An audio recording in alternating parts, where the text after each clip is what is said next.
Hop, mana obyektimizga ham kirib keldik.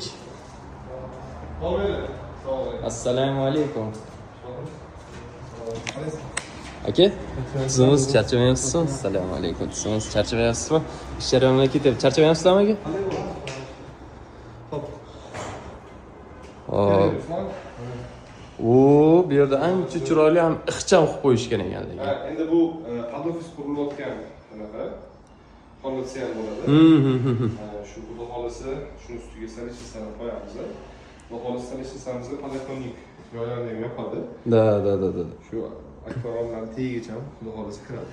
Da. Mo'ykamizdan adashmasam xudo xolisi bu obyektni nizam montaj qilinadi, tagidan qo'yib beramiz. Mo'ykalar, обязательно. Nima uchun o'zi mo'ykani pastdan yopishtirish kerak? Mana shu savolga bitta chiroyli javob berib ketsangizlar. Endi o'ylashimcha xudo xolisi shu nizam mo'yka to'g'risida va boshqa narsalarni yutuq va yaxshi taraflarini bir отдельный video olamiz. Endi qisqa qilib aytganda, nizam mo'ykani foydasi nimadaki, misol uchun atrofida har xil narsalar harakatlar bo'ladi. Ovqat to'g'raysiz, obязательно. Или suv oqadi. Shunday sidirib olsangiz, bemalol ichiga tushib ketadi raketdagi. Misol uchun farqi nimadaki, verxniy montajli mo'ykadan, то есть orasida baribir mo'ykani chekkalari qoladi-ku. Atrofida har xil mikroblarga o'xshagan narsalar yig'ilishi boshlaydi.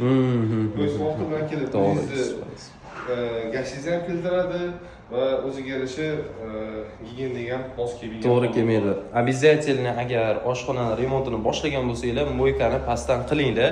Sababini qisqa qilib tushuntirib ketdilar. Keyingi videolarimizda обязательно bu temani ham ochamiz. Chunki gigiyenik jihatdan ham bu to'g'ri kelishi kerak-da.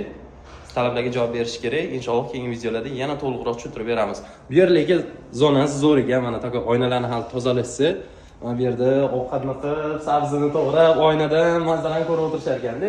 Xudo xolisi. Zo'r obyektimiz. Qanchada bitadi inshaalloh? Necha soatda? Endi bu yerda ko'rayotganingizda ishi sal ko'proq.